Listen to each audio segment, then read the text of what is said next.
Moms and dads, do you wish you could know where your kids' shoes are at all times? Now you can with Skechers' newest Apple AirTag compatible sneakers, Find My Skechers. There's a clever hidden AirTag compartment under the shoe's insole. It's sleek, secure, and your child can't feel or see it. Then you can check where your kids' shoes are on the Find My app. Plus, they're available for boys and girls. Get Find My Skechers at Skechers.com, a Skechers store near you, or wherever kids' shoes are sold. Apple AirTags sold separately. This episode is brought to you by PrizePicks. Preseason football is underway and college football is here, so don't miss any of the action this season on PrizePicks. If you get your picks right, you could cash in and win up to 2,000 times your money. Download the app today and use code DFS to get $50 in lineups after you play your first $5 lineup. That's code DFS to get $50 in lineups after you play your first $5 lineup. PrizePicks, run your game.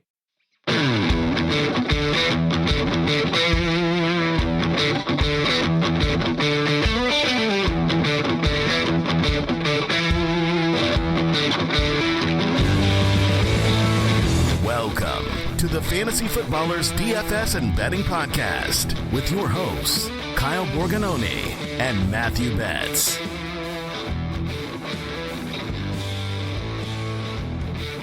Welcome in. It's Friday, August 22nd here. Fantasy Footballers DFS and Betting Podcast. I'm your host, Kyle Borganoni, and I am joined, as always, by Matthew, my personal Dr. Betz. Whatever you need, Kyle. I'm here for you. You know, a little shoulder injury, knees feeling off, I got you. Anything else, really, I can help you because I can just Google it, and then I'm your personal assistant. So, yeah, I know you've got some concerns that you'd like to share with the people, or rather, I'm concerned for you. Is really what the situation is. But yeah, Foot Clan, you guys need anything, you know where to find me. Anything you need in life. So, I got a little cough. I think Betz, who is a licensed physical therapist, could obviously prescribe me something if I need it. But yeah, on top of that, that's how this works. That's how this works. My dad, I love my dad. Jeff, by the way. Shout out to Jeff.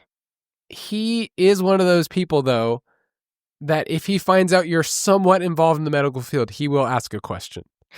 he will do it. If it's like my cousin was dating somebody who worked with children, pediatric stuff, and my dad was talking to him about his foot. I was like, I don't know if this guy's qualified to talk about your feet, but Betz and I were having a conversation earlier. I am getting over a sickness, by the way, so you can diagnose me later, but apparently I go to the bathroom too many times a day. There's something wrong, that you were concerned, and the way that you said it to me is that I'm wrong as a human being. I mean, you can share as many details as you want. I'm not going to share your details. I ain't afraid. But, dude, I mean, it must be the UDK. That's what's causing you to go to the toilet so often. It does because help. You're researching, you're reading the injury reports, obviously. You're watching all the player videos. I get it. I mean, hey, if I needed to sneak away from my family to do some research, place a bet, all those sort of things, I would also run to the toilet. That's where you go. I'm a 3 to 4 times a day kind of guy. And I don't know if that is wrong. That is not normal, man. I don't know how to be right then. It's just, when I eat or when I drink my coffee, everything, it's gone. So I don't know. I think my family sometimes questions me. Is he I really do. I really do have to go to the bathroom. My parents, my kids, my wife, they all know. So I need some people out there just to comfort me, or I'm probably going to get tagged and sent so many different random AI medical advice things. I mean, I'm concerned for you, Kyle. That is next level. Okay. Well, you tell me who's wrong and who's right in a couple of years from now, when you're going to your colonoscopy, sir. I mean, what a show intro. This is what the people want. I will say, talking about the UDK, if you are drafting for your home leagues right now, I every single year, it amazes me that we don't charge more for this, and yet you and I put in more work. There's something wrong there in that equation, that you and I put in more work, we add more tools, and yet we're not charging more. So this is literally not a sales pitch. This is literally what I've done this week, sometimes on the toilet, but I'm preparing for one of my home leagues. We still draft on Yahoo, and it's still really fun. All of our league data and all that stuff is on there. So we play on Yahoo. We use those ranks. The Value Scout tool in the UDK is simply amazing to be able to just look at the ADP and compare it to ballers and see where there's value and see where I can get certain players that I really want, Tyler Warren, and make sure that like I'm ahead of the curve. So yes, I'm mentioning the Ultimate Draft Kit. Yes, it's part of our job, but this is something that I personally use and we figured out these tools. So ultimatedraftkit.com, if you haven't got in on that, Ultimate Draft Kit Plus, if you want to get all of our best ball rankings, if you want to get all of our DFS articles on this episode, we will be talking all things DFS strategy. So all of our articles, all of our picks, all of our props, our weekly props that we will be giving, you can get those in the UDK Plus. So make sure you get in on that because the DFS Pass is part of that. I don't know if people realize that. Not always. We often get a question like, how do we get in on the DFS Pass, or what's the process here? And it's basically the same exact price as the UDK Plus or the membership or those sort of things. So basically, corporate has said it's free, and I didn't go to business school. I went to the Michael Scott Business School, obviously. Nice. But to me, it seems like a bad business decision on our end, is what it is. So hopefully you guys benefit and check that out. And real quick on the props situation for this year, we had our good friends in Discord help us out. Our mods, they're awesome. So if you are in the DFS Pass and UDK, you get access to these channels. The way that this all works, like in season, is we will alert you guys in Discord when we take a prop. That way you get the same lines that we take, hopefully, because unfortunately the lines do move. And there's a new notification system in there. The announcements channel has all that for you to get set up, make sure you're good to go for this year. And, Kyle, I feel great. I think we're going to go undefeated this year in props. The best thing is when we release the props and the people get in on it. But after, when you give those 2-unit bangers. Moving the lines. On a backup tight end.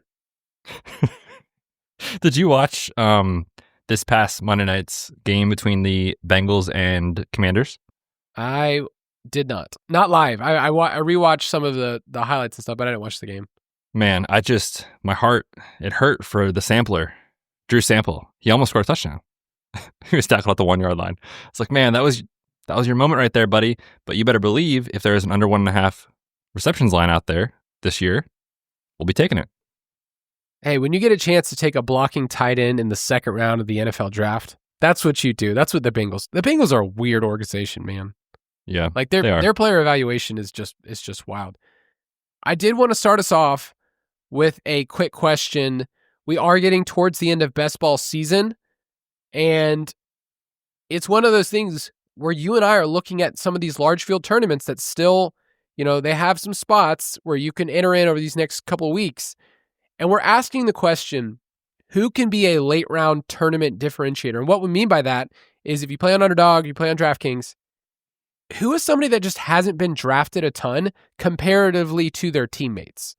And everybody wants to hit on a Puka Nacua or whoever, like Puka from his rookie year.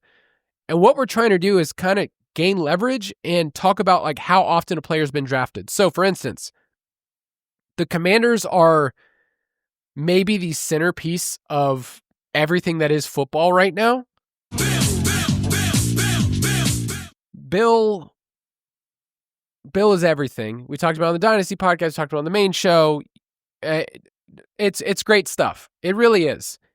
And it's probably the number one question I get in best ball is what do I do with Bill? Because he was a 18th round dart throw that people took for a long time. And now, like in Underdog, I bet he's going to end up really over the last couple weeks, maybe like 40% around there, 40 to 45% of all teams, let's say in Best Ball Mania, are going to have Bill. Now, some people are going to have round 18 prices of Bill, and some people are going to have top 100 pick Bill, which is crazy to me for a 7th round pick. So how are you handling that situation? Because we know Austin Eckler is going to be drafted in every single league, and yet we still have to figure out Brian Robinson news, and then Chris Rodriguez is just sitting right there, and he's not going to get clicked as many times. Yeah, and just real quick, in case you have been living under a rock for the last week, Bill is Ja'Cory Krosky-Merritt, a.k.a. Bill. Yeah, this situation, I feel like it happens like once a year, like in best ball world, where someone you didn't realize getting cut or traded opens up a guy that just literally is on a rocket ship in terms of their ADP. And the question that you have to ask yourself is, where do you want to make that bet if you do want to make that bet? Obviously, the teams that have Ja'Cory Krosky-Merritt, aka Bill, in round 18 or on DraftKings round 20, they're showing up to these tournaments, assuming those teams advance, with a much different build, a much different, roster bet, basically, with that player. I have seen Bill go in the 50s on Underdog, like pick 90 on DraftKings. DraftKings rise has been a little bit slower, relatively speaking, but people are going crazy. And so, like in my rankings, I have him like in the 130s for Underdog. This is a 7th round rookie, right? Who, yes, will in theory get more opportunity. However, the player still needs to capitalize on the opportunity. And the tricky part is Jane Daniels will have rushing touchdowns. Chris Rodriguez, there was a quote today from Dan Quinn talking about his ability in short yardage. I think could get the goal line touches. Austin Eckler is probably going to get a lot of the pass catching work. Deebo Samuel, yeah, we saw it on Monday night, end around, manufactured touches in the screen game, stuff like that. Hopefully Terry McLaurin is playing soon. So at some point, I think Bill becomes a very bad pick.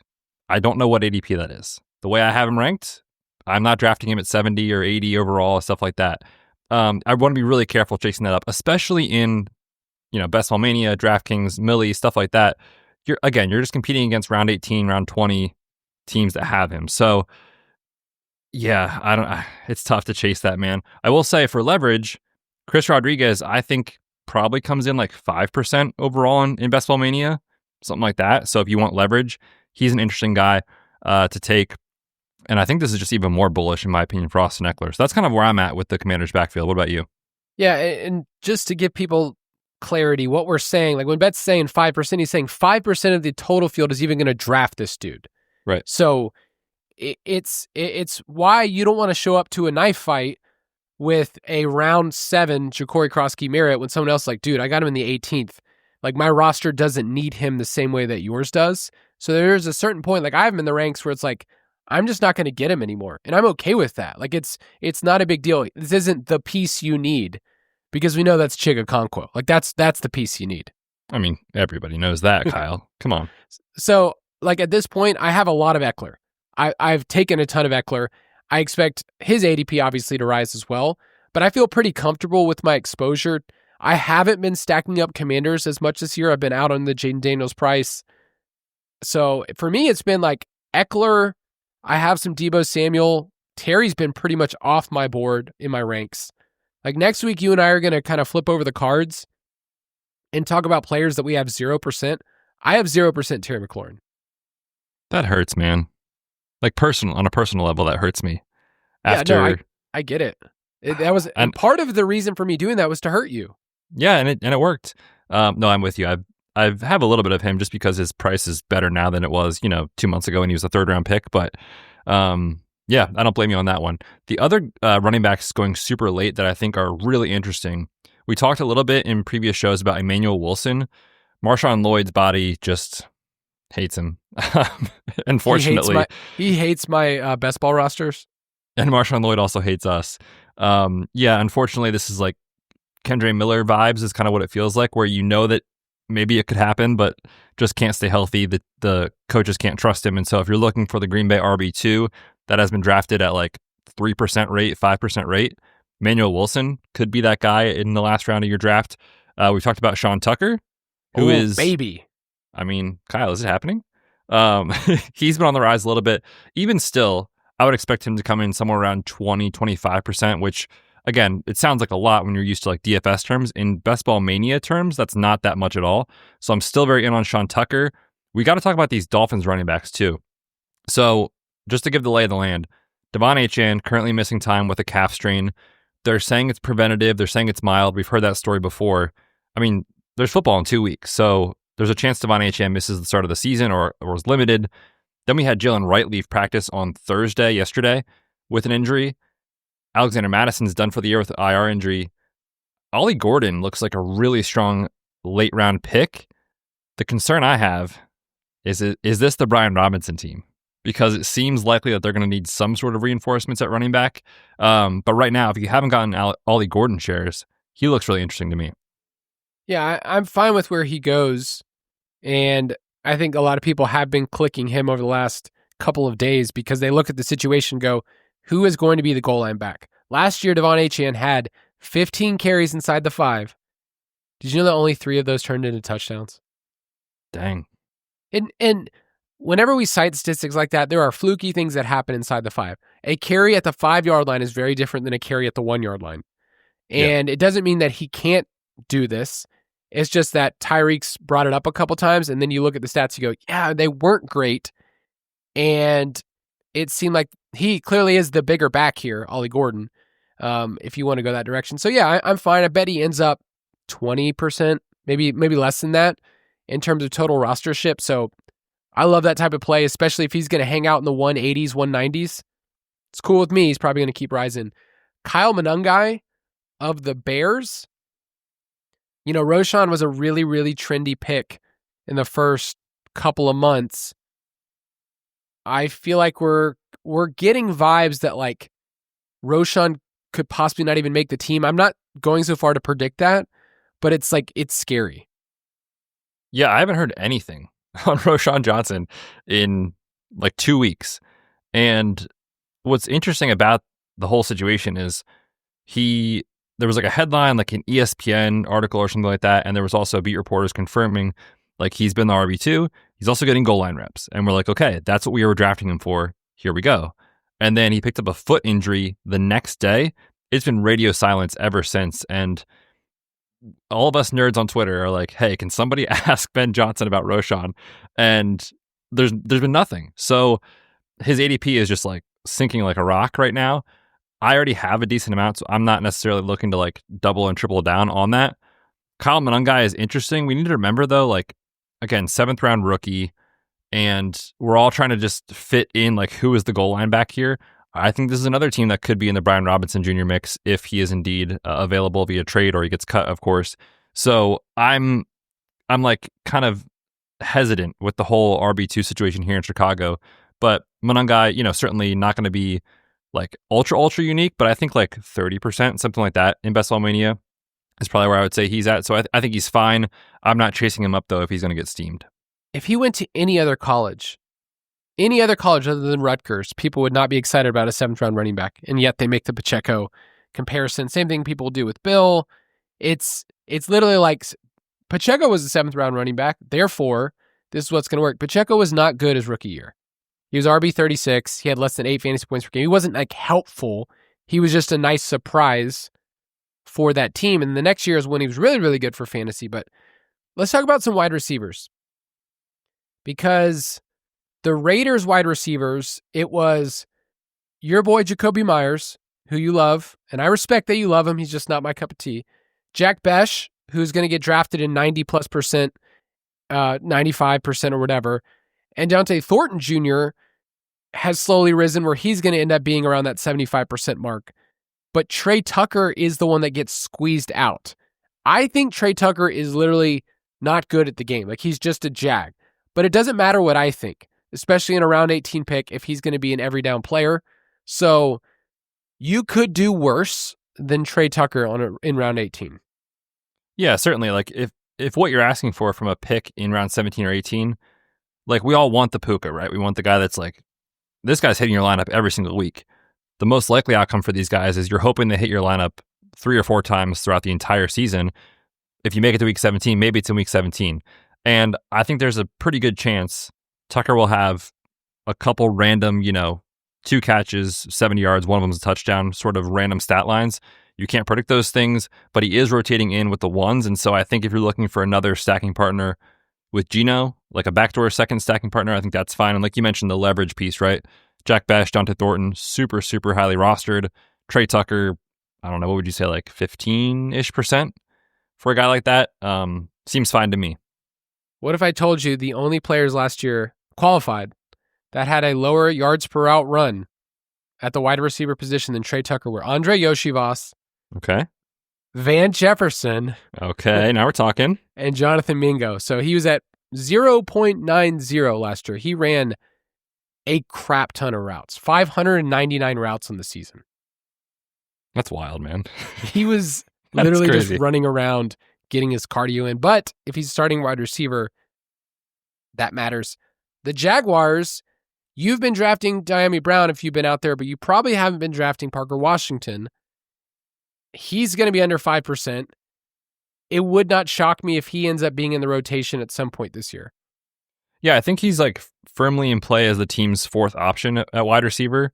Now, those guys obviously aren't going to project for much in the first month or two of the season, but it's sort of like a leverage play on Dyami Brown if Parker Washington can like take over that wide receiver 3 role, or of course injuries happen, or just like Travis Hunter has to play more corner than we realize, and all of a sudden you look up and Parker Washington has 3 or 4 games where he's running 75% of the routes and catches a couple touchdowns. Like it's sort of a random dart throw kind of thing, but he obviously went to the best college football program in the country, in Penn State, Kyle, obviously. Nice. So we have to throw that in there. But yeah, Dyami Brown, 90% rostered. I would say Parker Washington will come in like 4%, 5%, something like that. So again, just a differentiator for these best ball manias. All right, last couple of wide receiver rooms I want to highlight is Miami, where you could take a shot on Malik Washington or Nick Westbrook-Akine, who I have some Westbrook-Akine. And then with the Broncos, we got a little bit of clarity with Devon Vele being traded away. Everybody's drafting Sutton, Mims, and then Pat Bryant is kind of hanging out there. But I think Troy Franklin is the interesting one if we want to bring him up because, well, we both loved him in the pre-draft process. And really, I don't know who's going to be playing the slot role here because Pat Bryant has mostly been outside so far in preseason. Marvin Mims has been good when he's given the opportunity, but Troy Franklin in 11 personnel has kind of been that dude in the slot. It's kind of been Evan Ingram, Troy Franklin. So I kind of like Franklin. I've been taking him, but I also know I'm a little biased. Yeah, I think he's a totally fine dart to throw in the last round of your draft. We know Courtland Sutton's going to be like the 85%, 90% route guy. The rest of these guys are probably going to rotate in a little bit, which makes them like a disaster from a redraft managed league standpoint. But in best ball, where you don't have to really care about that, these guys are fine. And if you missed the episode where Kyle and I did the Change My Mind, I convinced Kyle that the Broncos are a great stacking team because you can get somebody so cheap in the last round of your draft, like Troy Franklin. Ipso facto, Kyle's on board. It's whatever. I don't care. Real quick, do we care about the Jets wide receiver too? Because beyond Garrett Wilson, it's going to be less than 10% for all of these guys. Josh Reynolds, Arian Smith, the rookie out of Georgia, and Alan Lazard, who's been on the injury report recently. Dude, this is such a gross situation. The answer is Mason Taylor. Mason Taylor. I've taken a couple Josh Reynolds clicks, and every time I hate myself. Like every single time. Because when you think about best ball, like Josh Reynolds clearly is not what you picture. But seems like he'll start the season as the wide receiver too. What is that worth in Justin Fields' Jets offense that's going to run the football at probably a top 5 or 6 rate this year? Who knows? But if Wilson gets hurt, I mean, somebody has to run routes here, right? So again, just game theory piece of this, like nobody's drafting these guys and they're going to be on the field. So you could do worse, especially if you're drafting, like a Drake May team, which could you imagine not doing that? And you needed a week 17 bring back, or you want to tack on a second player to a Jet stack. Again, these guys are just going completely undrafted. See, I'm running Drake May naked. I mean, for me, that's how I live. Talk about a good time. Don't tempt me into a good time. Let's take a quick break, and then we'll talk about some DFS strategy. It's like I've said that word before. Fidelity Active ETFs have the flexibility to shift and transform as markets do the same. So instead of just riding an index, they can seek to outperform it by adapting to market conditions and pursuing new opportunities as they emerge. And while you get the potential outperformance of an actively managed fund, you can still buy and sell it on your terms, just like any other ETF. Markets can change in real time. Make sure your ETF can too. Learn more at fidelity.com/active ETFs. Before investing in any exchange-traded fund, you should consider its investment objectives, risks, charges, and expenses. Contact Fidelity for a prospectus, an offering circular, or if available, a summary prospectus containing this information. Read it carefully. While active ETFs offer the potential to outperform an index, these products may more significantly trail an index as compared with passive ETFs. ETFs are subject to market fluctuation and the risks of their underlying investments. ETFs are subject to management fees and other expenses. Fidelity Brokerage Services, LLC, member NYSE, SIPC. If you work as a manufacturing facilities engineer, installing a new piece of equipment can be as complex as the machinery itself. From prep work to alignment and testing, it's your team's job to put it all together. That's why it's good to have Grainger on your side. With industrial-grade products and next-day delivery, Grainger helps ensure you have everything you need close at hand through every step of the installation. Call 1-800-GRAINGER, click Grainger.com, or just stop by. Grainger, for the ones who get it done.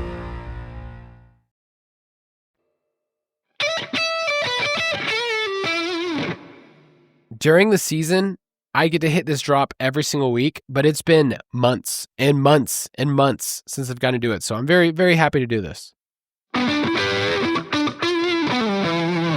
Straight cash, homie. Ooh, do you remember that one? Oh, we are back, baby. Let's go. On my soundboard, it's purple, and then it has a picture of Randy Moss with his fro, because he's the straight cash homie guy. It's nice. I like hitting that button. On this main segment, Betz and I are going to talk all things DFS strategy. We're first going to talk about cash game strategy, and then we'll talk about tournament stuff. We got some new studies we've done this year and new ways we're going to explain it. I looked back when we've done this episode for 5 years, and it's important to keep things fresh in the relationship, okay? In a friendship, and with you, if you've been listening to us for years, one, thank you, but two, this is one of those things where you can't just check a box saying, I know how to do this, because the NFL evolves, the field changes and evolves about who is playing this game still. And I realized, I've been playing DFS for over a decade, and I've been podcasting about it for a while too. I don't think I'm at 6 or 7 years total of me actually talking on a mic. I don't know if that's a good thing, whatever. But it doesn't mean that you and I can just say, here's the strategy, this is what works, print money. It's kind of like you have to figure out. It's like working out. I hear that it's really, really important, just continually do it. But it's like every time you work out, or on Monday, did some kettlebells. I've definitely felt it. But I realized, I know how to do this. I know how to do this exercise. It's still not easy every single time. Kyle, you know what? If it was easy, everybody would do it. There you go. Here we are, setting our cash lineups. Okay. No, it's, in all seriousness, I think the point you made about the NFL changing and the competition changing in terms of players, like who you're playing in head-to-heads or people that are playing double-ups or tournaments really too, which we'll talk about on today's show. But just in general, year over year, the longer anything in betting or DFS is around, it gets more efficient. So the edge that we had or that you had as a listener in a certain format 4 or 5 years ago probably is gone. So we have to adapt as this game changes, which it is. You can no longer just show up on Sunday morning, 45 minutes before lock, throw together a cash lineup on your phone and be like, this is probably fine. Honestly, 5 years ago, you probably could do that. Now you need to make sure, because everyone is using projections, everyone's on social media following news up until the last second at kickoff. There's just so much more that goes into it now that is different. And so I think that point that you made about just not getting complacent, I think is important. There's also lots of sites and people in the industry that we really love, and they're really good at what they do. Some people pay for lineups. They literally tell me the lineup to play, and I will just copy it. And that can work in certain formats. That's not something Betz and I do, but we do get to walk through people. I think at the end of the day, if you have played cash, which we will explain for those of you that are new what that means, I love the process. I love that part of what we do. And yes, I want to win. And we would say that you and I are both profitable in playing this format, but also it helps me know that there's a process that we get to go through. And we think you as a listener and you as a UDK plus DFS pass person, you get to enjoy it too. But simply put, cash games give you a floor for your DFS bankroll. I talked about it last week and I'll say it again. Our goal is that you would deposit at the beginning of the year and then not have to do that again, because you are growing it the right way and you're not playing in contests that are just stupid. The ceiling outcomes for DFS is kind of what every single person chases, and it's also what used to be the commercials. You notice that there's no DFS commercials anymore on TV. They're all betting. It's all betting, man. DFS is a way to get you to get on the sports books and bet the SGPs and all the parlays and all that. So, yep, you don't see it anymore. But there was a time where they would show commercials of somebody holding, $1 million check or whatever and say, play your fantasy lineup. This is super easy. You can do this. And as we all know, that is not necessarily the reality of this game. But we do think you can win not every single week in cash, because we have losing weeks ourselves, obviously. But you can win most weeks in cash if you have a really sound process, good projections, good content, and then like analysis around those projections, which hopefully we can help you guys this year with that type of stuff. That is the truth for cash games. The truth with GPPs is not everybody's going to win, and that's just the reality. Yeah, the ceiling outcomes are cool. And when they happen, we will celebrate with you. But I wrote this down. What if I told you, the ESPN 30 for 30 voice, what if I told you that profitability is just as cool? Okay. I could buy that. It's like, that's not that as was good super as cool. All right, so basically with cash, what we're trying to do is reduce the week-to-week variance. We talk all the time how much is not in our control. Like, it's hilarious how much is not in our control from us clicking on our computers or apps. Like, we don't realize that we don't have a big enough sample size. And so week to week, there's so much that happens that you can't, bank on. If you use cash games as a primary bankroll builder, then you need to build enough volume that it actually will work and sustain you when you lose in the tournaments. And it's a great place to build a process. If you played for a while, guess what? This is a great place to rebuild your process. This offseason, I literally said, I want to make sure that the people in the DFS Pass have the stats that I look at every single week when I make my cash game lineup. So I made a change this year where I said, what are all the stats that matter? If you noticed over the last month for the footballers on the Just the Tips episode on YouTube, they've been what stats matter. Part of that behind the scenes is me going, okay, I want to figure out the stats that matter. So even if you played a long time, it's like, what are the things that we need to realize? It's also, I've noticed that playing cash is so much easier to talk back and forth between a friend or on Discord. Is like, I can just go back and forth with those kind of people. Like, to me, it's easier for me to talk about my cash lineup and what I think is optimal than a tournament lineup where you and I are just like, I don't know, anything could happen. Yeah, I mean, we'll talk about GPP strategy today and like what makes a air quotes good lineup, but the trickiest thing to answer when somebody asks about tournaments is like, is this a good lineup? Is this a good play? And it's like, what tournament are you in? Are you on FanDuel or are you on DraftKings? How many people are in this contest? Like all those things that you go down this path. When we talk about cash, whether it's just head-to-head against one person or you just have to beat half the field in a 50-50 or a double up, a lot of times we can answer the question and say like, yes, that's a strong cash play, or, you can poke holes in it. Coming off of an injury, this is a brand new coaching staff. The coach just got fired. Are you sure that that's his role this week? Like, you can kind of like refine the process, and just really what it comes down to is like, play the best plays, play the median outcome plays, and talk through those situations. Because there are weeks where it's, I think, very clear, like the top 3 or 4 running backs, the top 2 quarterbacks, it's kind of straightforward. There are some weeks where it gets really tricky when we get into the bye weeks, we get into injuries, and, the chaos of the NFL ensues. That those conversations, I think, are really helpful. Kyle and I literally talk like from Wednesday through Sunday at lock, kind of back and forth. And then we're in Discord too. Chris Cash will be in there with us this year too, talking through this stuff. I love that part of the Discord where it's like you're in there, people are posting questions about their cash lineups, and oftentimes it's not even like you or I that reply. Somebody else is like, "Hey, have you thought about this? Or have you considered this?" And over time, you get to make friends in Discord and kind of trust people in there that really know what they're doing, and refines, I think, your process. And that's really what it comes down to, is making sure that you're making those good decisions. Yeah. I mean, you could really find a route for anybody. And yet, I think what's really good, Betz mentioned it, playing the best plays, is what are all the holes that we can poke? What are all the routes for success or, failure for this play this week? So, like, we'll talk about it later. I was looking at salaries for week 1, and Alvin Kamara is one of those guys that his projection is going to look strong. He's 6,300 on DraftKings, okay?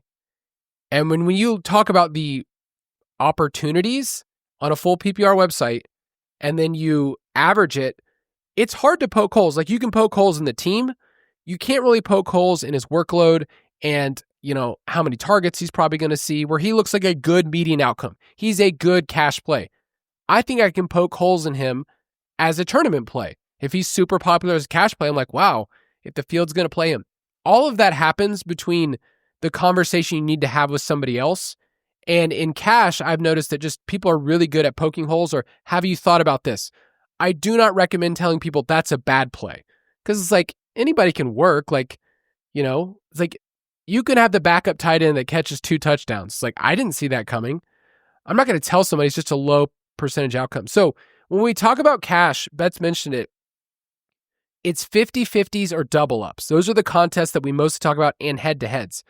It just means we got to be better than 50% of the field. We want our opponents to be the ones to make the mistakes. We're trying to get less right. Notice that language is very different than saying, I'm going to be awesome at this. It's like, I'm trying to be less bad than these other people who I think could be bad. Just don't. What's the Dwight Schrute saying, Kyle? If an idiot would do those things, yeah. If an idiot would do those things, I do not do them.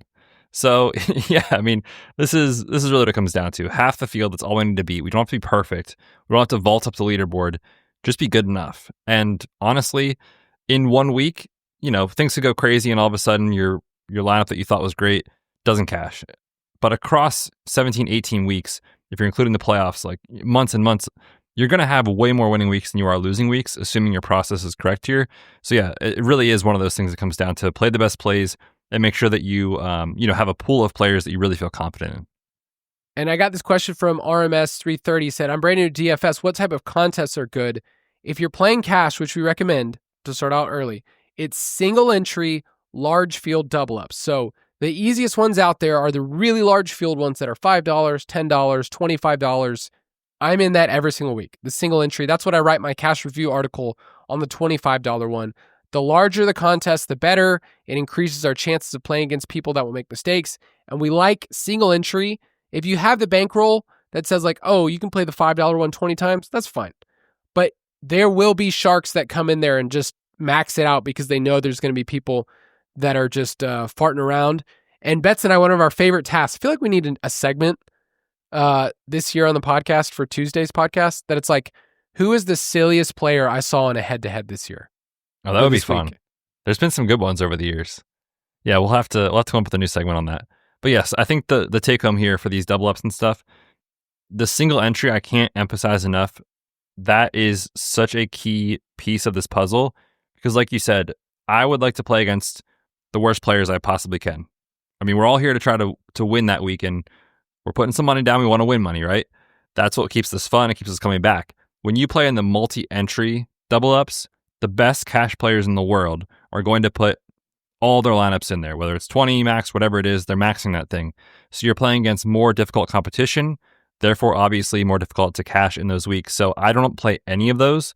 I only play the single entry for cash games, and then we'll talk about head-to-heads here in a second, but just make sure, single entry, that is the key. Yeah, we have a question later on that just talks about like, okay, if you have this budget, how should you allocate it? Those are the ones that I want to start with. And then the head-to-heads, we recommend you create your own head-to-heads where you can say, here's how many contests I'm doing at this dollar amount. But you have to be sure, and this is really hard for people, I've made this mistake early on, to limit the number of opponents that can face you to just one. Or else some shark is going to see you and go, oh, wow, I can just take all this person's money. I'm going to take all their contests. So create your own head-to-heads and be sure to limit the number of opponents to one to avoid the same person scooping up your contest. We think head-to-head can insulate some of your losses where if you don't hit that 50% line, let's just say like you missed it, it didn't work out, you can have a better week in cash. And I post that every single week. Here's the cash line. Here's what I scored. And here's my head-to-head winning percentage. And what you'll notice is that often my head-to-heads might be higher than what you would think because I'm playing against people who don't know what they're doing. Oh, I'll throw $1. Like the dollar ones sound like stupid, but to me, it's like, I want that $1.80. I know that most of the time it's going to be people that are not thinking out their lineups very much. So generally speaking, if you hit the cash lineup that week, you play head-to-heads, you'll end up at least 60%. I looked last year, I was at 59% of my head-to-head win percentage, and I was above the cash line in a higher percentage than that. That's nice. That's a good year. Yeah, it was a good year for me. Anything around 60% is awesome. We're transparent. I think that's so important in this space. Like, everybody on Twitter is posting screenshots of all their wins and their big SGP wins and all these things. Like, the truth is 60% is very good. And that's kind of what we're going for here. So obviously there's going to be seasons where you might run incredibly hot and it's at 80%. And the next year you're down at, 45% or something like that because variance happens. But yeah, 60%, really good year. I did want to note one other thing in terms of the head-to-heads situation.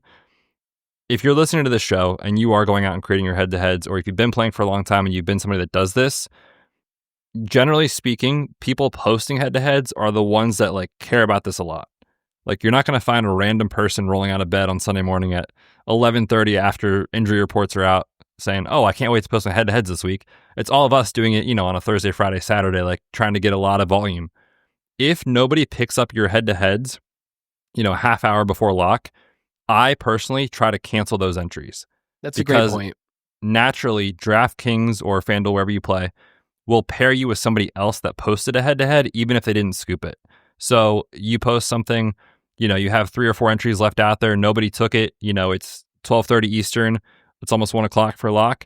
I'm canceling that because I don't want, Kyle, who I know is good at cash, or one of you guys who are good at cash, to randomly get paired against me, because those are the better players that we're trying to go up against. So again, so much of this comes down to opponent, contest selection, stuff like that.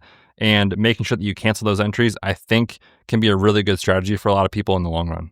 No, that's a great point. So for me, the process throughout the week for creating a cash game lineup is on Tuesday, Betz and I are kind of feeling it like, okay, so who are the players in our player pool? And that's a really key point. You're not just saying who are 1 or 2 guys. Have a pool of 3 to 5 quarterbacks at the beginning of the week. You're like, okay, I kind of like these guys. I'm not locked into this person. There usually will be 1 or 2 plays every week that we get on a Tuesday, Wednesday, like, I'm pretty sure that guy's in my lineup already. But get 3 to 5 quarterbacks, get at least 4 running backs. I would say you want more. Wide receivers, you're probably going to have 7 to 10 that like are already like, ooh, I kind of like this person. Tight ends, get 3 or 4.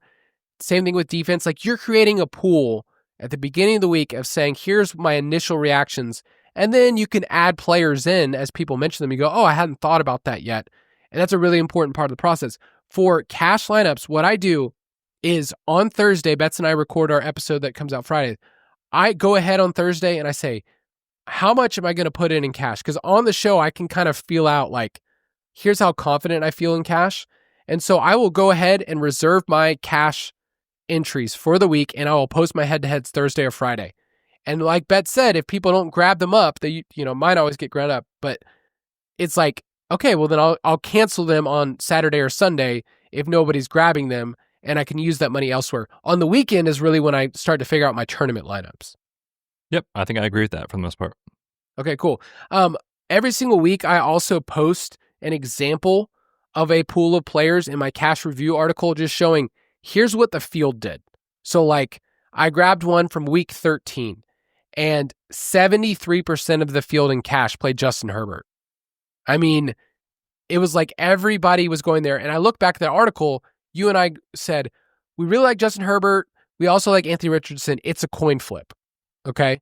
And Richardson was played by 3.6% of the field. So everybody had all this groupthink, and Richardson actually was really, really good that week. I looked at all the other running backs, the wide receivers, tight ends, and defense, and talked about those. And so that's just a key point to realize that like every single week we are looking at these players and the field is looking at these players, and you can't play them all. Like, there's these combinations of like, oh, I'm going to play, this wide receiver, but I'm going to miss out on this play. That's the back and forth that we're talking about. It's really, really important.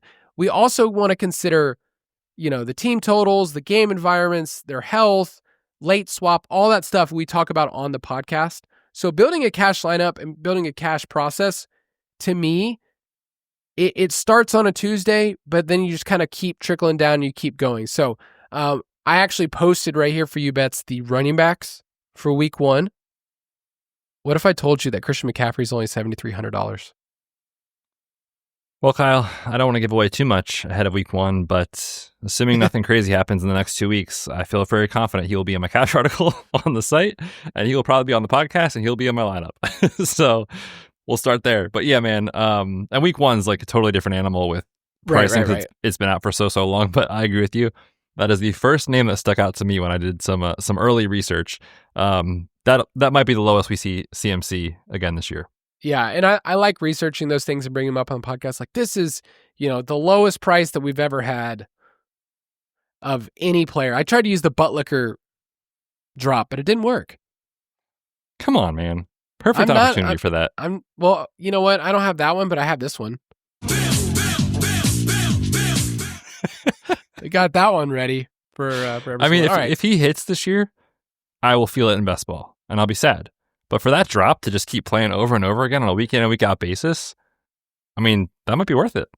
Betz and I were joking earlier about we do a nickname t-shirt every single year for the footballers. And I was just like, I hope this year it literally just says one name. It just says Bill. And nothing else. Doesn't even say anything about a nickname. Maybe we get crazy and we include Cam Ward. He wants to go by Cameron. We include Cameron and Bill. And instead of George Pickens' full name, Jason's just been calling him George. So you got Cameron, Bill, and George just on a t-shirt. I mean, that thing would sell like hotcakes. Everyone's like, okay, how are those guys related? You're like, just deal with it. Just go with it. All right, let's take a quick break, and then we'll talk about tournaments. If you work as a manufacturing facilities engineer, installing a new piece of equipment can be as complex as the machinery itself. From prep work to alignment and testing, it's your team's job to put it all together. That's why it's good to have Grainger on your side. With industrial-grade products and next-day delivery, Grainger helps ensure you have everything you need close at hand through every step of the installation. Call 1-800-GRAINGER, click Grainger.com, or just stop by. Grainger, for the ones who get it done. Possibility means you have a chance. Passion opens the door to all possibilities. When I feel like anything's possible, I feel kind of giddy. I want to be an astronaut, an artist, an actress. To visit another country. All I need is a backpack and a pair of shoes, and I'll find a way. That I'm able to do anything I set my mind to. I've never felt like more things are possible than right now. In the right shoes, anything's possible. DSW, countless shoes at brag-worthy prices. Imagine the possibilities. All right, so we're going to talk about GPP or tournament strategy. Realize this, that the basis of this conversation, we are going to continue next week. So next week is an even further conversation about how do you win in tournaments and which contests to select and how should you play differently. Betz is a world-renowned small field player. And by world-renowned, like that's your expertise. Is it? That's what I think of with your game. I mean, I'm more of a 150 guy after the Super Bowl. You're an opto bro now? I mean, I'm playing everybody and everything, and I'm rooting for nothing at the same time. It's so funny. That night, football? I mean, of course, I cared so much about just the Eagles winning, so that's what I cared about. I didn't even know what my lineups were. I was like not even, checking on it. But yeah, the small field is where I live, so a lot of people ask me, like, what does that mean? Like, what are the contests you play? I generally play less than like 500 people, give or take on a certain slate. And I've just found more success long-term in that. Doesn't mean that's right for Kyle or anybody else or, listeners. I think you need to find what works for you in terms of tournament plays.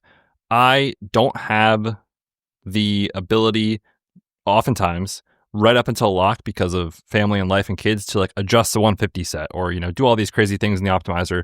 Truthfully, I'm not good at it. So I have kind of focused more on cash and small field tournaments. I feel like I've done decently well in those. And new to the DFS Pass this year, good time to mention it. I will be doing a GPP review article in the DFS Pass, similar to Kyle's cash game article. It'll come out every Monday, and I'm going to play probably the same single entry contest on DraftKings every week this year. Share my lineup, share why I made the plays I did, share thoughts on the slate, stuff like that. So that's new this year. I'm excited to do that. And like Kyle said, yeah, you can find me in the small field stuff. If you are in the Millie Maker, there's a good chance you won't see my name in there. Oh, won't be the guy, huh? No, but if you win, I can just say that I helped and, 10%. Sound fair? I'll take us to a baseball game. Okay, that's fine. So for tournament, what we're doing is the exact opposite. Not the exact opposite, but like before we were trying not to make mistakes, okay, in cash. We're doing the exact opposite. We're trying to embrace just that this is a Crap fest? Is that the nicest way for me to say this sometimes? I think you meant to say a crapshoot, because a crap fest sounds way worse. It sounds like your daily routine, Kyle, is a freaking crap fest. Hey, dude, I never thought about it that way. Gosh. 4 times, man? Dude, I think that's why I'm such a good reader. I'd get so much more reading done than most people. You're losing so much time throughout the day. No. I don't bring my phone in there. And so I have so many books that I've read through. Kyle. Come on, man. We'll talk off air. I have questions. Okay. I have medical questions. We're not abandoning all the principles of fantasy football and DFS, but a good cash lineup can be a bad lineup in GPPs. All we're trying to do here is get a couple of things right. And so the way that Betz and I are going to explain this is that there are a couple of ingredients or check boxes that you need for a good GPP lineup, because you are playing for one day, honestly, where cash every single week, you're taking a long-term approach. You're trying to stay with this. We are like, you will get so frustrated if you say to yourself, I should have done this week. When you're going to do a lot of the right things. You're going to have all the things on this checklist for a tournament lineup, and you're still going to lose. And it's because there's players you didn't see happen. We brought them up before.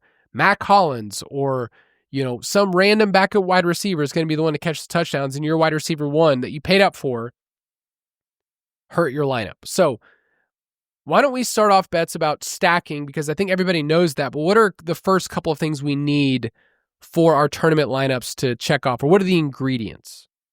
Yeah, I mean, this is not obviously news to anybody if you've been playing for a while, but stacking is super important in tournaments, and it's obviously all about the correlation that you get. If the team performs well, there's a good chance multiple players on the same team are going to produce outlier outcomes. You think back to like crazy games that went bonkers last year. The one off the top of my head is this is a Thursday night game, so it wasn't on the main slate, but that Detroit Green Bay game on a Thursday night where the Lions had so many injuries defensively. I mean, it felt like everybody on both sides just ate in that game. Week 17 last year, the Bengals and Broncos game, all those dudes, were putting up huge performances. Joe Burrow and his guys, Bo Nix and his guys, kind of back and forth. So when we look at stacking, we think team stacking is super important, meaning quarterback and pass catcher, 2 players on the same team. Sometimes you can do it without the quarterback, but also stacking with somebody else on the other side, a game stack. And what you're just saying in that situation is this game goes off, this team scores a bunch of points, therefore they're pushing their opponents to keep scoring more points. And there's just been so many examples of that over the years that, on certain slates, it's not always this way, but there's usually like 2 or 3 games that kind of separate from the rest. We're trying to hit on those games. We can do that looking at, Vegas totals. We can look at pace of play, which Kyle writes every week, roster percentages to try to find leverage, stuff like that. But basically stacking is, in the simplest form, correlation, just minimizing the number of things that you need to get right in your lineup. If this team performs well, multiple players are going to put up, fantasy points. Similarly, if the team performs well, their opponent is going to be pushed to also have to put up points. When we look at the team and we look at the game, I think people don't realize that the Vegas totals that we work with every single week, we're like, oh, this game has a 48 total. We like it, or it's 50. That's kind of baked into the prices for DFS salaries. Like that's like, it's not like all of a sudden they create these salaries out of nowhere and it's not baked in, or the team implied totals that we refer to a lot are very much like part of what we're doing here. So when people say like, hey, do you pay attention to the game total or the spread? Or it's like all of that's kind of baked in to some of these games. Like Lions games have been one of those things where like it's indoors. It's, they're a high-powered offense. They played against this other good offense. The total's at 50. It's like all of that is baked in. And so you're trying to stack a team that's going to go off and say there's multiple players. You're also trying to find the game.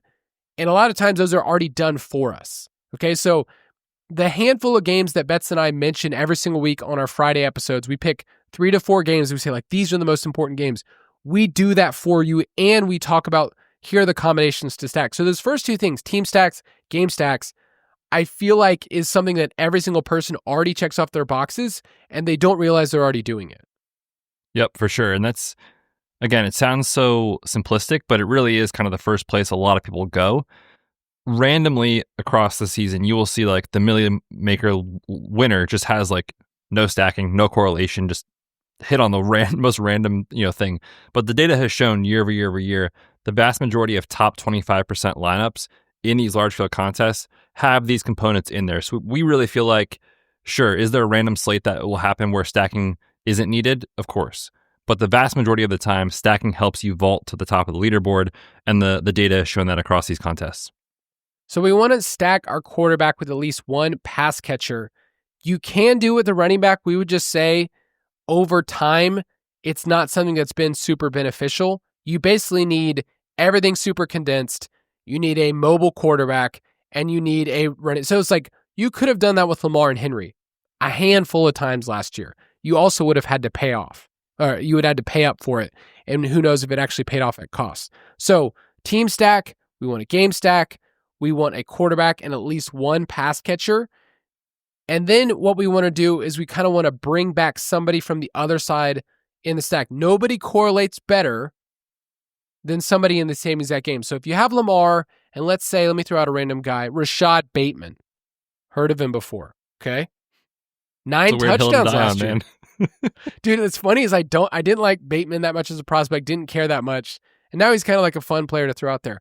You want somebody on the other side of that game because they are correlating better than somebody who's in some random game, like if they were playing on like a dumb team like the Eagles. It's like you want to have somebody from that game of the Ravens.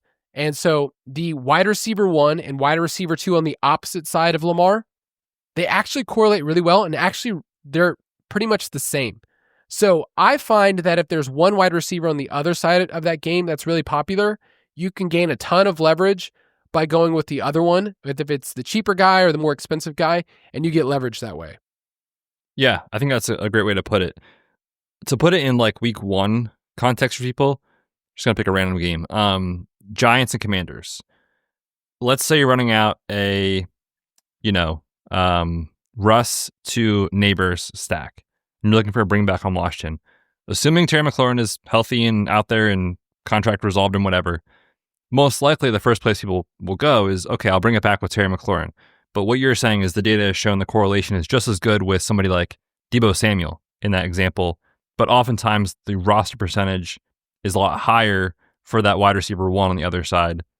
In this example would be Terry. So, yeah, of course, that's all kind of like well and good to think about, but we'll use roster percentages to help us dictate that too from a leverage standpoint. But I think that point is really important because it always feels like I have to have QB1 or quarterback, a wide receiver 1 and wide receiver 1 on the other side. But you're saying you can have wide receiver 2 if it's the right team, potentially the third wide receiver or even a running back. So yes, there's many ways to do that as far as this game stack situation.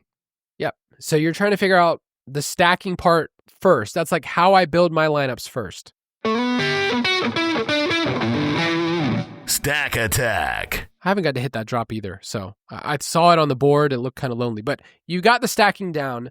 The other parts of a lineup that you can consider is that you probably want only one running back in the same game. Correlation is pretty low, especially if it's a high total game that the running back's going to go back and forth. You probably want to roster a wide receiver in the flex, not every single time, but we want the volatility that comes, especially if you're playing on DraftKings. It's a full PPR site. You probably don't want any players against your defense because, well, if the game goes off, that defense probably doesn't. Now, it's possible. Defense scores a couple touchdowns. And then here's probably the most important part of the checklist. And we have this posted on our website. The key that everybody wants to find out is the low rostered player. This is what got me into DFS as like a contrarian player. I've mentioned it before, but JJ Nelson, the 150-pound Arizona wide receiver, years ago won me a tournament and very few people played him. And I was like, oh, I am now addicted to this feeling of finding the low rostered player. And that's how the addiction formed, Kyle. It really is. Like, it's one of those things that like I look back and I go, that was a really big moment for me. Because if you're playing in a large field, and by large field, like thousands and thousands of people, some of these are like, 500,000 people or whatever. We have a report in the DFS Pass that is the roster percentage report. Or in the optimizer, it'll say, here's our projections based on how often this player has been rostered in the past, based on the salary and the situation, all that stuff. you are trying to find a couple of different players each week that fit into a category that are under 10%. I'm just giving that number. And you are trying to mix those in. Often those will be air balls because there's a reason those players are projected that lowly, because the field goes, I think this is a thin play. But you gain so much leverage on the field if you understand that part. If you understand the field size and the slate context, a lot of times there are cheap wide receivers or wide receivers that nobody is playing that have similar upside to somebody else. Like, okay, I'll use the Eagles as an example. Like A.J. Brown, some weeks is going to profile as just a smash play. Other weeks, it's going to be Devonta Smith. People are like, oh, he's so cheap. He's a great cash game play. Sometimes those two, like, it's going to be a game where just one of them eats. And they're just the dude. Or Devonta Smith, he catches 2 touchdowns, and he's the guy you needed over A.J. Brown and everybody else played. You're using those different things against each other, and sometimes you'll be wrong. But the type of leverage you need to beat a big field is a play like that. Yeah, for sure. And just to put some numbers to it, going back through like Million Maker data, on average over the last handful of seasons, the winning lineups had 5.1 players that were less than 10% rostered, which is crazy, right? Like that's like an ultra unique lineup.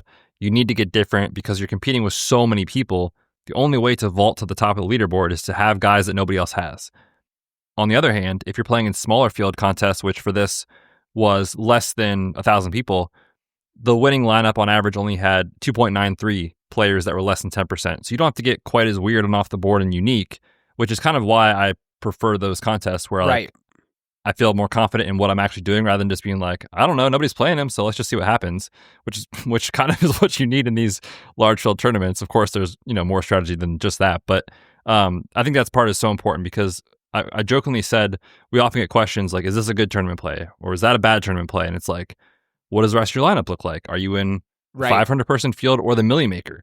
I think there's certain players that in a 500-person field would not be a good tournament play. In the Millie, they're probably a good dart because they're 2% rostered, right? Like it's just so different. So I think making sure that your lineup and your lineup decisions match the contest you're playing is one thing that not a lot of people pay attention to, but it does change quite a bit based off what contest you're playing. Yeah, if you're playing a small field, let's just put it at like 500 or less, 250 to 500. Oftentimes, what you need to do is look at your cash lineup and maybe tweak 3 to 4 things. Maybe less than that. Like you're really trying to find some high floor plays because you're not playing against so many people. And sometimes a good cash play can be awesome in tournament plays. It doesn't mean they just cancel each other out. It's you finding a couple of levers. So, let's say that in cash you were stacking Jalen Hurts and Devonta Smith that week. Instead, in a tournament lineup, you said, you know what? I see that A.J. Brown's at like 8%. I know he has a crazy high ceiling. In this small field, I'm going to switch them out because Devonta Smith is going to be super popular that week. So there's little tweaks like that. We will talk more next week on small field and large field strategy because I feel like that is something that is really important to understand when you're choosing the contest. Am I playing according to the Millie Maker or this other one? And you don't want to put out lineups that aren't good. I was going to just end the episode, but there's some questions here, and I think we like these people a little too much. Mailbag. I mean, I feel like we had to get these in real quick.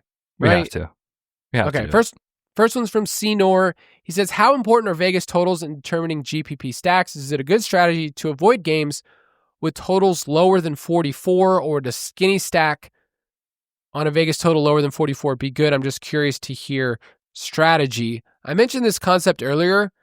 Just realize that Vegas totals are kind of baked into salaries and projections. So if it's a 44 or below, it's part of it. I looked it up. Last year, there was 134 games that had a final line of 44 or lower and was basically 50-50 on the over-under. Vegas is good. So incredible. I mean, like, we know that it's a market that's very hard to beat, but just hearing that is like, we don't do impossible. sides and totals. No, except for Falcons in week 1 is a lock. Just kidding, unless it is. I do think you can double and triple count. And that's something to be careful about because, like Kyle said, projections are going to bake in a component of projections are the game outcome from a scoring expectation. And a lot of times we're looking at team totals Therefore, you know roughly how many of the touchdown distributions you're going to give to the quarterback in the pass game versus the running game. And of course, there's like a formula and all of that. But oftentimes people will see projections and then they'll say, oh man, but I really like that game, so I'm going to like double down on it. And it's like, well, no, it's already baked into the projection. So you don't want to just kind of like talk yourself into it on an extra thing. So just be careful about that. But yeah, the Vegas totals are super, super sharp. And unfortunately, there's not a huge edge in determining which games are definitely going to go off or not. I think there's a lot of value in just game theory perspective of saying certain slates, there's one or two games that the field keys in on immediately and they're game stacking, the heck out of it. And if you just say, I'm going to take an underweight stance on that one game this week, that's the one thing I have to get right, I might have a good week. So there's certain, weeks that it's not a bad idea to fade the quote unquote popular game. We used to do that a decent amount with like Chiefs Bills, right? Every time that one was on the slate, it was like, okay, Mahomes and Allen, let's do this. And sometimes that game would hit the under. So yeah, just think through that, I think, in more detail. So those games 44 and lower last year, I mentioned it was basically 50-50 on the over-under. Only 31 of those 134 games finished with over 50 combined points. So only 23% of the games that had a total of 44 or below had basically an outcome that was really helpful for both sides. But of the teams that won those games, 80 of them or 60% of them had a team that won that scored at least 25 points. So if you knew a team was going to score 25 points, that's worth a skinny stack, which is a quarterback and one pass catcher. Maybe you bring someone back and you say on the other side, okay, the touchdowns are from the quarterback, the wide receiver, and then on the other side, this other cheap wide receiver, catches the touchdown, he goes for 100. Like, that's awesome. That can work. But you're just saying, like, yes, in general, we try to avoid those games. The 45 to 48 window for totals, to us, is a gold mine because they get discounted more. 50 is the magical number. Guys, last year, there were 20 games that had a total of 50. The year before that, there was 13. I think we're not getting back to 2020 when there was 86 games that had a total of 50 plus. Dude, that's crazy to see. So yeah, just to share this is kind of like mind-blowing. In 2020, there was 86. In 2021, there was 53, then 26, then 13, then 20. What happened to the game I used to love, Kyle? Yeah, this is a different DFS. This is the conversation we were having, right? When we started the podcast, we could be like, oh, baby, here's the 3 or 4 games that are at 50 total. And then now we're at the point where it's like, oh, man, I guess we have a game this week, and then it's a question mark. I actually think it's helpful for people like us to be able to mine out in those games that are at 46.5. Like, oh, that can hit the over. That could be good. So next question is from IGW. Let's say I have $100 a week that is allocated to 50-50s. How would you break that up? And then do you guys use the same cash game lineup for all your cash things, or do you vary in them? We both play one cash lineup in every contest we have for cash games. So the same lineup goes into every single head-to-head. The same lineup goes into every single double up and 50-50. That's going to help you reduce your variance, because if you start to make one or two tweaks here or there on like every lineup that you play in cash, my opinion is that you'll start to get into like results oriented versus like this is a good process or not, because the results are going to be flawed based off of like how those one or two changes performed in a certain week. So we play the same cash lineup across every contest.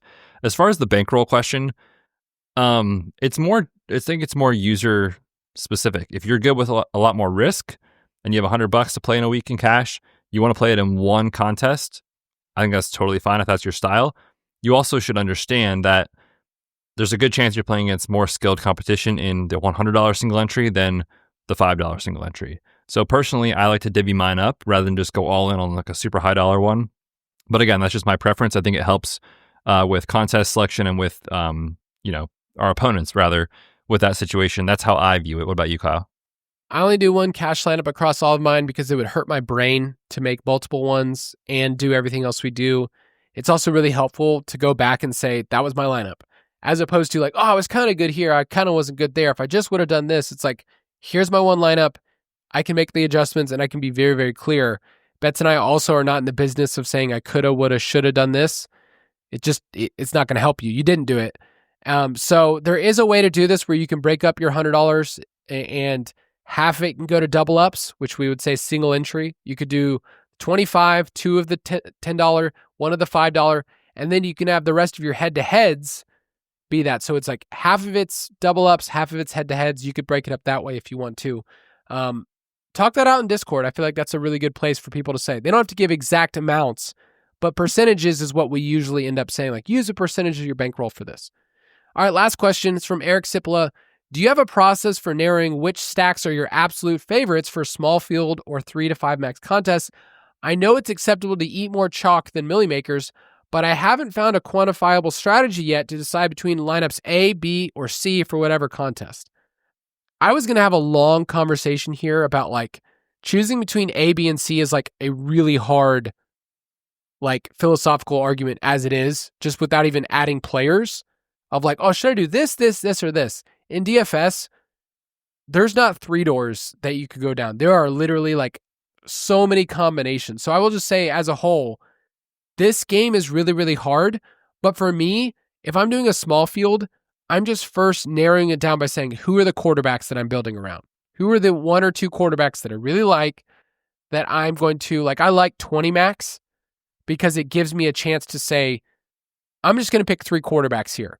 And I'm going to create, 6 lineups for each combination of quarterback. And that gets me to around 18 to 20 entries. And it just helps me simplify it. So that's where I start. Yeah, this is tricky because I think it depends on the slate. And there's going to be certain weeks that, one of us or you feel conviction out of a certain game or a certain team or something. And in those weeks, if you want to go all in on that conviction, maybe you run in a 3 max the same quarterback on all 3, and you're just kind of making it different, like Kyle said, in terms of the other parts of the lineup. There's other weeks where I feel like there's a slate where I want to play a lot of different guys, and I don't feel like there's like a home run play that I'm super excited about. I will basically take the if you're not first, you're last approach and say, I'm playing, a different game stack in each of these three lineups. I'm only playing 1 player in each of those 3 lineups, so I diversify as much as possible. And that's just a personal preference type thing and a slate type thing. Obviously, the more condensed your player pool is in a week, it's more of a high risk, high reward situation. If it's more spread out, you have a better chance of cashing some of your lineups versus others. But that's just a personal preference type of thing on a given slate. That's going to wrap it up for us. If you're interested, we have articles on the website, DFS 101, DFS process articles, and people in Discord that are willing to talk through this stuff. I know some of the terminology might be new for some people, but we do think there can be a process for DFS that's profitable and it's fun. You can learn the process. Betz, sign us off. Yes, sir. DFS strategy is here, which means football is very close. And Kyle, we only have 1 more week of 1 episode, which buckle up, buddy. Until next time, we will catch you guys next week for 1 more strategy, contest, selection, bankroll management, all those sort of things. Then week 1 is here. Have a great weekend. Catch you then.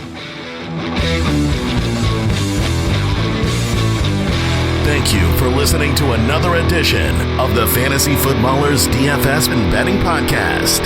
Don't forget to visit us on the web at thefantasyfootballers.com. Possibility means you have a chance. Passion opens the door to all possibilities. When I feel like anything's possible, I feel kind of giddy. I want to be an astronaut, an artist, an actress. To visit another country. All I need is a backpack and a pair of shoes, and I'll find a way. That I'm able to do anything I set my mind to. I've never felt like more things are possible than right now. In the right shoes, anything's possible. DSW, countless shoes at brag-worthy prices. Imagine the possibilities.